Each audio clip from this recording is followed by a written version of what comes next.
계속해서 스가랴서의 말씀을 나누고 있는데요. 스가랴서는 1장에서 8장과 9장에서 우리가 조금 전에 읽은 9장에서 14장으로 나눌 수 있습니다. 크게 나누게 되는 거죠.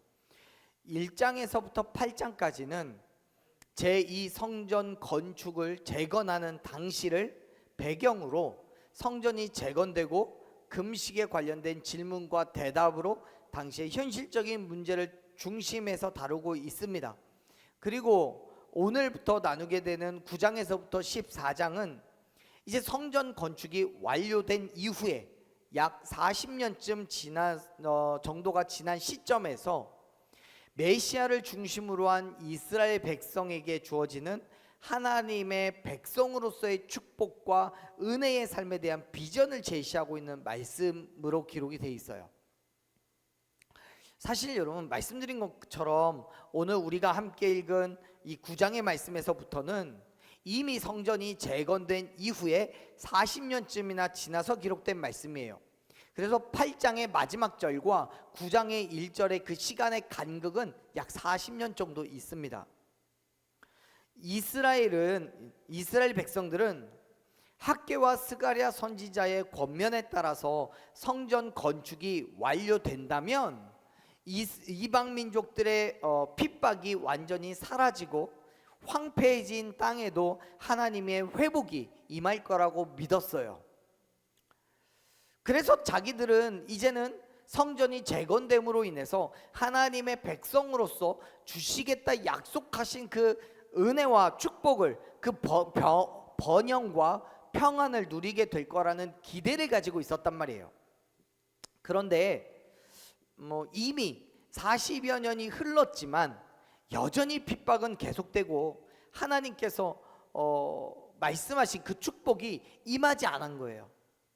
하나님의 축복은 그래서 8장 12절을 대표적으로 이야기한다면 하나님께서 약속하신 것과 같이 평강이 찾아와야 돼요. 그런데 오지 않아요. 축복이 임하지 않아요. 황폐해진 땅이 여전히 황폐해요. 그들의 삶이 이방 민족들의 침략이 줄어들기는 했지만 완전히 사라진 게 아니에요. 그러다 보니 이들은 하나님의 약속에 대해서 의심이 생겼습니다. 심지어 자신들의 신앙에 대해서도 회의를 품기 시작합니다. 그래서 하나님께서는 스가랴 선지자를 통해서 말씀하시는 거예요. 지금 당장은 하나님께서 이스라엘 백성들을 괴롭히는 주변 이방 민족들을 심판하심으로써 결국 승리하게 될 것을 선포하시는 거예요. 그렇게 그들을 위로하고 격려하시려고 1절부터 말씀을 시작하시는 거죠. 우리 한번 말씀을 읽어봅시다. 1절 같이 말씀을 읽겠습니다. 여호와의 말씀이 하드락 땅에 내리며 다메섹에 머물리니 사람들과 이스라엘 모든 지파의 눈이 여호와를 우러러 봄이니라. 아멘. 사실 1절의 말씀은 우리 성경에는 번역되지 않은 히브리어 단어로 시작합니다. 한 단어가 있어요. 그게 뭐냐면 경고라는 의미를 담고 있는 단어예요.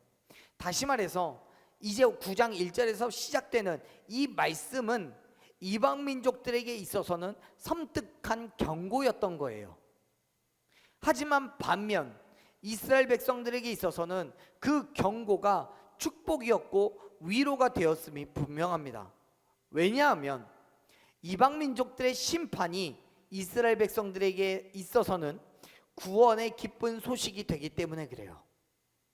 그렇습니다. 사랑하는 여러분, 하나님의 심판이 이 땅에 임할 때에 그 심판이 믿지 않는 자들에게는 징계가 되겠지만 믿는 자들에게는 구원이 됨을 믿으시길 바랍니다. 여러분, 예수님께서는 마태복음 5장 18절에서 천지가 없어지기 전에는 하나님의 말씀이 1.1도 결코 없어지지 아니하고 다 이루실 거라고 약속하셨어요. 그렇기 때문에 하나님께서 말씀하신 그대로 예수님께서는 언젠간 반드시 이 땅에 다시 오실 것이고 각자, 저와 여러분의 우리가 각자 선악간에 행한 대로 심판하실 것을 믿으시길 바랍니다. 그 심판의 자리에서 여러분, 우리가 하나님의 징계하심으로써 고통과 괴로움을 겪는 것이 아니라 구원의 은혜로 감사와 기쁨을 누리게 되기를 간절히 축원합니다. 그런데 여러분, 하나님의 심판은 이유 없이 그냥 주어지는 게 아니에요. 1절에서 하나님의 말씀이 하드락 땅에 내리고 다메섹에 머물 거라고 선포하셨어요. 하드락은 이스라엘 북쪽에 위치한 아람 땅의 한 지역을 말합니다. 그리고 다메섹은 역시 아람의 정치, 아람 나라의 정치, 행정, 교통의 중심지였어요. 그런데 그러한 지역에 하나님의 말씀이 내리고 머물겠다는 거예요. 근데 그 말씀이 어떤 말씀이에요? 경고의 말씀이요, 저주의 말씀이요, 심판의 말씀이요. 다시 말해서 그곳을, 하나님의 말씀이 내리고 임한 그곳을 하나님께서는 완전히 멸하실 거라는 것을 의미하고 있는 거예요. 왜냐하면 그 땅들은 하나님을 섬기지도 않고 우상을 숭배하고 하나님의 나라를 수도 없이 침략하고 온갖 악행을 저질렀기 때문이에요. 하나님께서는 그들의 죄에 대한 심판을 계획하셨고 당신 정하신 때가 되면 그 계획을 반드시 이루실 거라고 지금 말씀하시는 거예요. 그러한 하나님의 심판을 보면서 사람들은 하나님을 우러러 보게 될 거예요. 하나님을 경외하게 될 거라는 거예요. 사랑하는 여러분, 하나님의 계획과 섭리는 한 채의 오차도 없이 하나하나 계획하신 대로 이루어가고 있음을 기억하시길 바랍니다.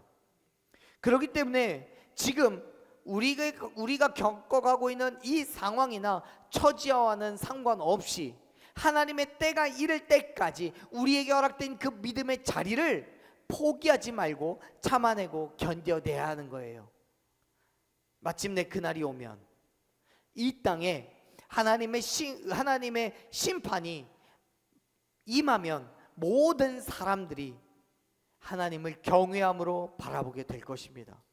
그리고 하나님을 믿는 모든 자들은 하나님께로 나아가서 그의 나라에 거하게 될 것을 믿으시길 바랍니다. 그러한 믿음으로 살아가는 우리를 보면서 지금은 세상은 미련하다고 말할 거예요. 세상의 대세를 따르지 않는다라고 말할 겁니다. 하지만 여러분, 하나님의 심판은 인간적인 지혜로 피할 수 있는 게 아니에요. 자, 보세요.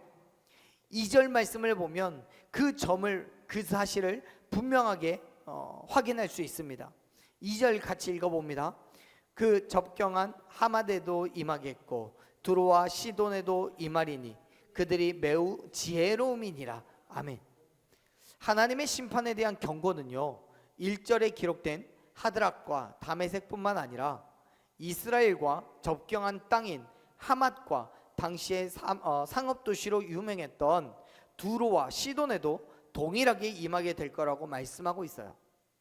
하맛은 이스라엘 북쪽의 경계에 인접해 있는 지역입니다.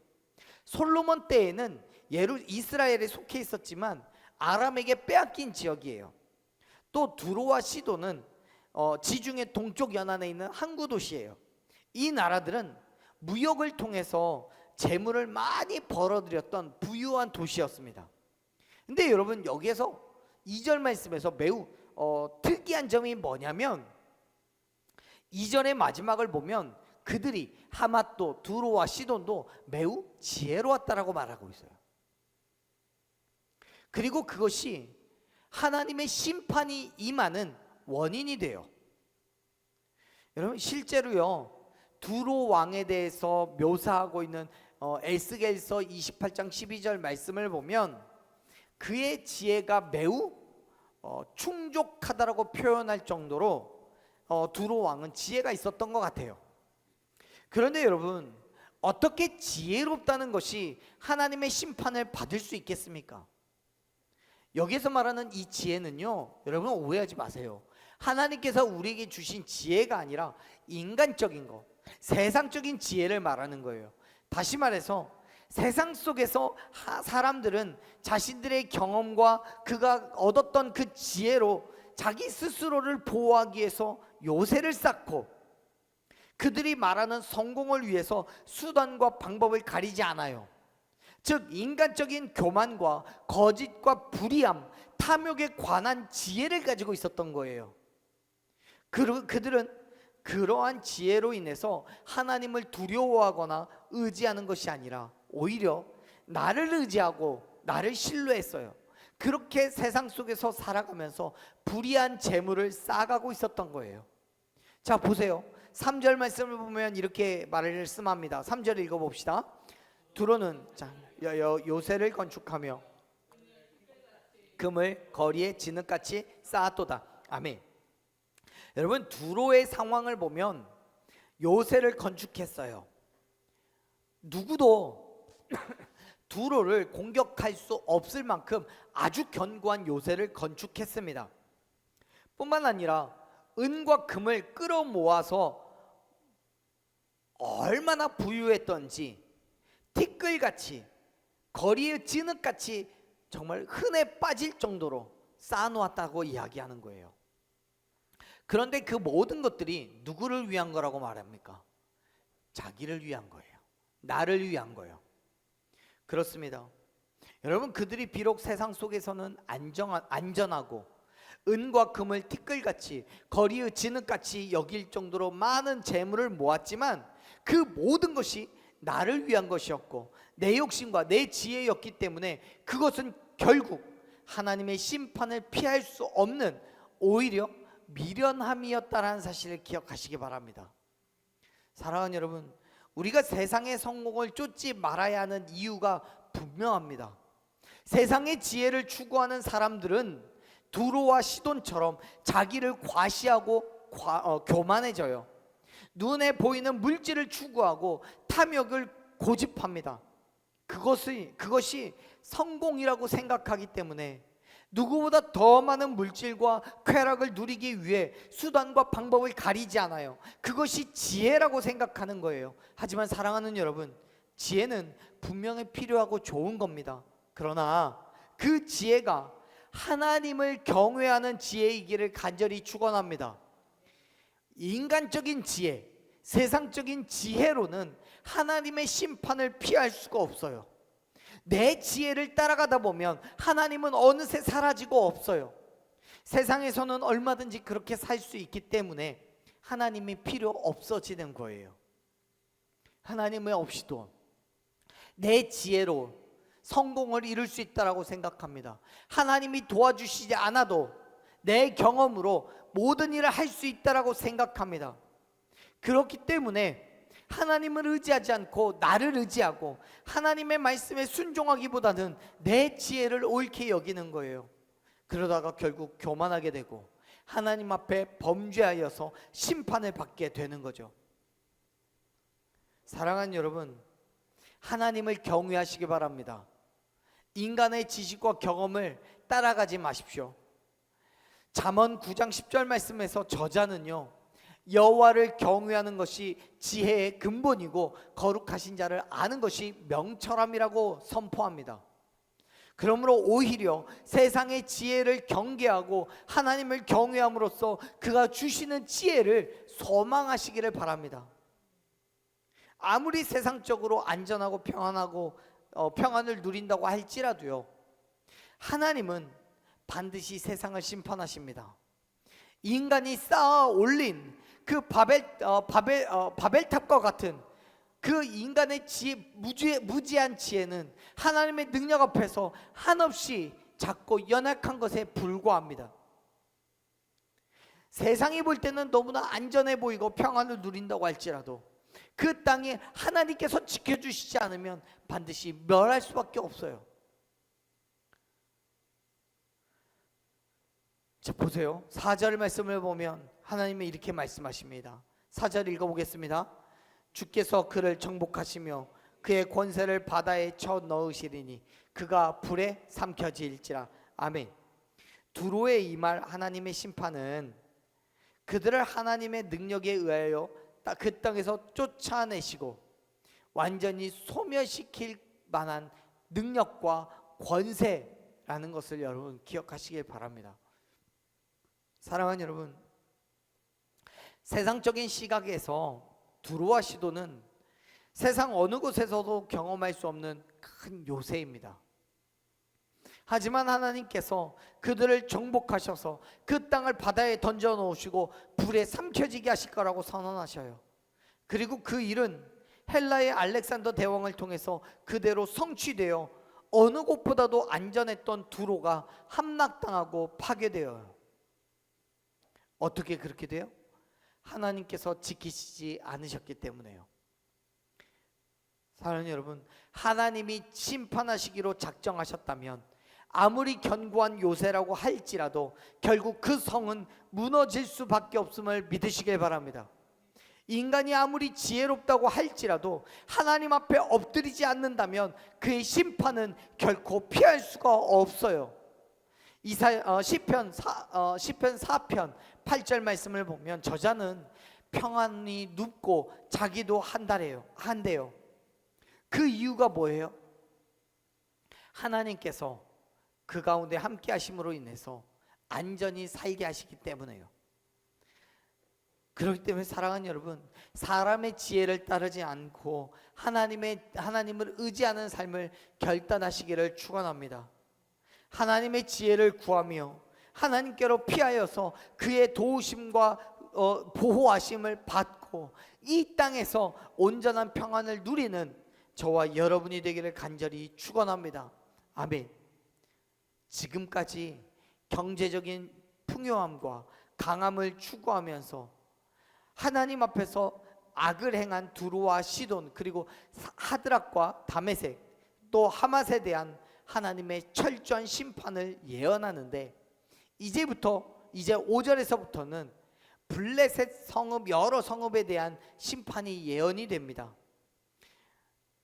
여기에 제시되는 아스글론, 가사, 에글론, 아스돗, 이런 것들은 모두 블레셋의 성읍이에요. 이 성읍들이 두로의 처참한 멸망을 보게 됨으로써 두려움과 공포에 빠질 것이라는 예언으로 시작을 합니다. 자, 5절 말씀을 먼저 읽어볼게요. 5절 읽습니다. 아스글론이 보고 무서워하며 가사도 심히 아파할 것이며 에글론은 그 소망이 수치가 되므로 역시 그러하리라. 가사에는 임금이 끊어질 것이며 아스글론에는 주민이 없을 것이며. 아멘. 아스글론은 두로의 멸망을 보고 무서워한답니다. 그만큼 두로의 멸망이 남일 같지 않은 거예요. 또 아스글론 또한 두로와 같이 상업적으로 발달한 도시였기 때문에 인간적인 지혜가 있다라고 그렇게 생각했기 때문에 그래요. 당시에 부러움의 대상이었던 두로가 멸망하는 것을 보고 아스글론도 그렇게 될 수 있을 거라고 직감한 거예요.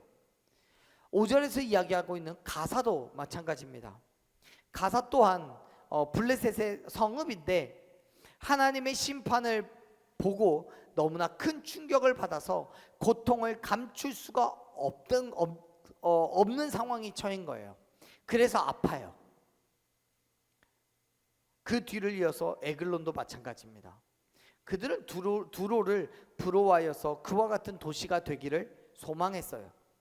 우리 성경에서는요, 그 소망이라고 번역하고 있는데 이 단어의 히브리어는 무엇이 기대하는 것이라는 의미를 가지고 있어요. 즉 에그로는 두로와 같은 도시를 기대하고 있었던 거예요. 그런데 그러한 기대가 어떻게 됐대요? 수치가 되었대요. 그들이 추구했던 세상의 모든 것이 붕괴되는 것을 보면서 허무함과 수치를 느끼게 되는 거예요. 결국 가사는 임금이 끊어졌어요. 아스글론에는 사람이 없어요. 여러분, 임금이 끊어진다는 건 그의 왕조가 멸망할 거라는 거예요. 도시가 사라지는 거죠. 또한 사람이 없을 거라는 말은 문자 그대로 그 땅에 정착하여 사는 주민이 없을 거라는 말입니다. 임금도 없어요.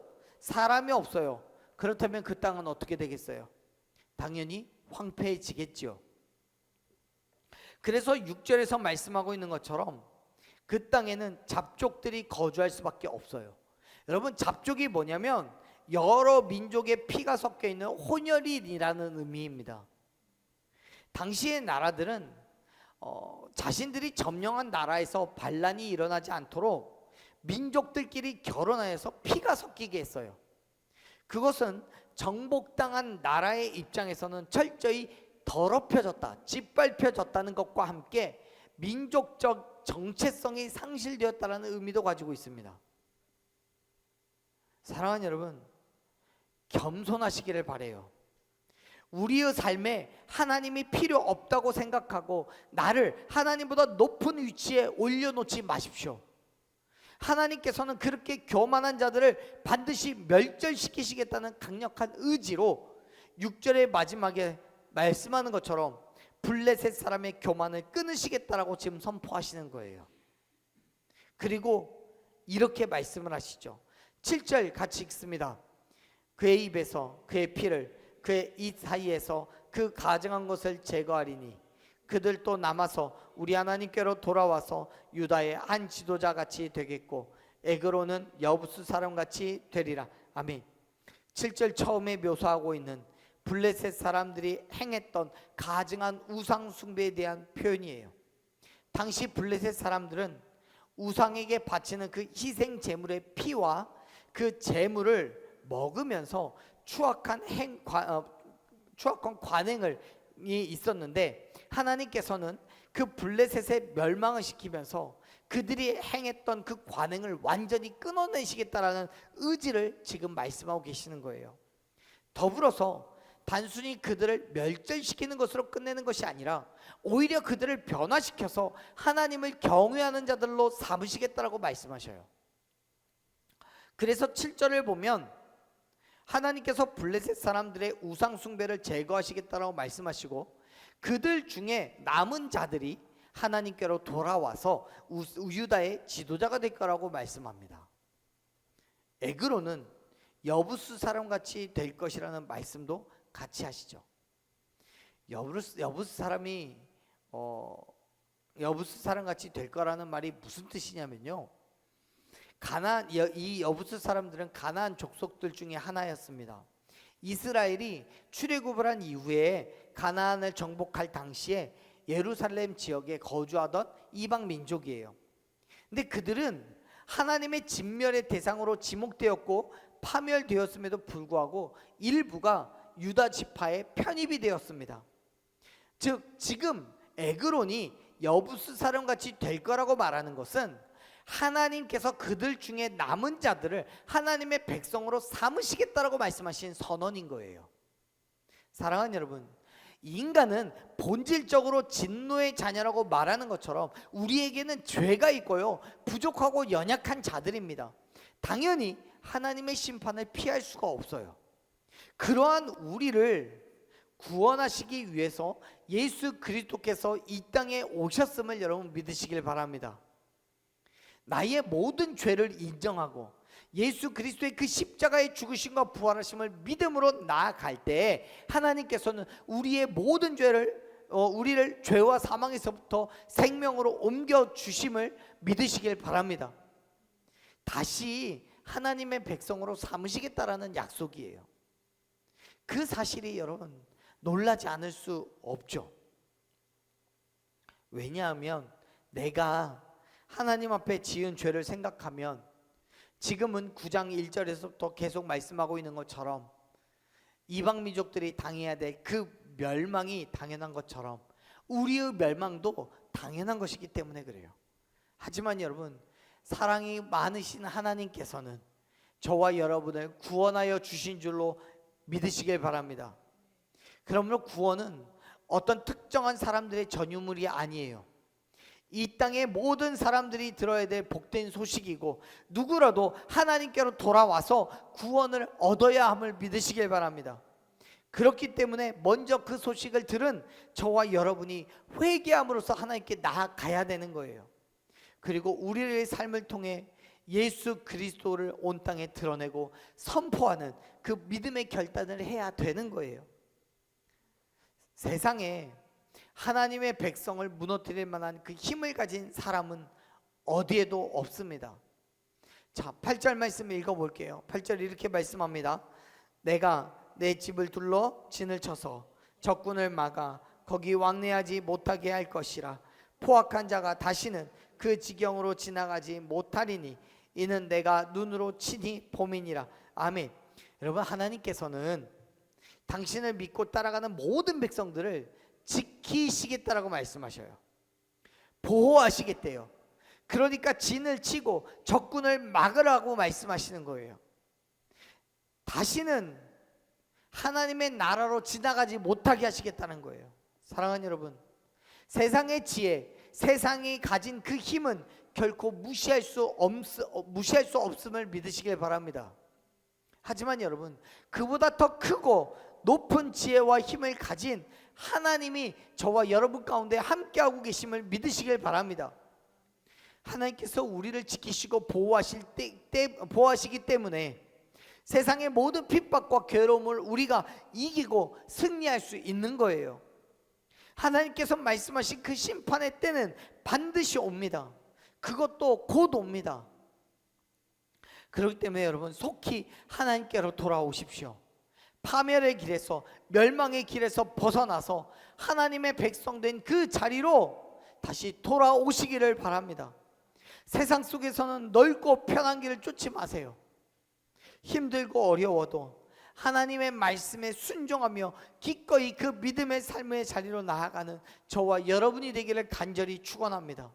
그때 하나님께서 저와 여러분의 삶을 지키시고 보호하실 뿐만 아니라 하나님의 그 크신 은혜와 축복을 주셔서 삶의 평안과 안식을 허락해 주시고 위로와 평강으로 세상의 모든 필요를 채워 주실 줄로 믿습니다. 그 믿음의 삶으로 기꺼이 나아가는 저와 여러분이 되기를 간절히 축원합니다.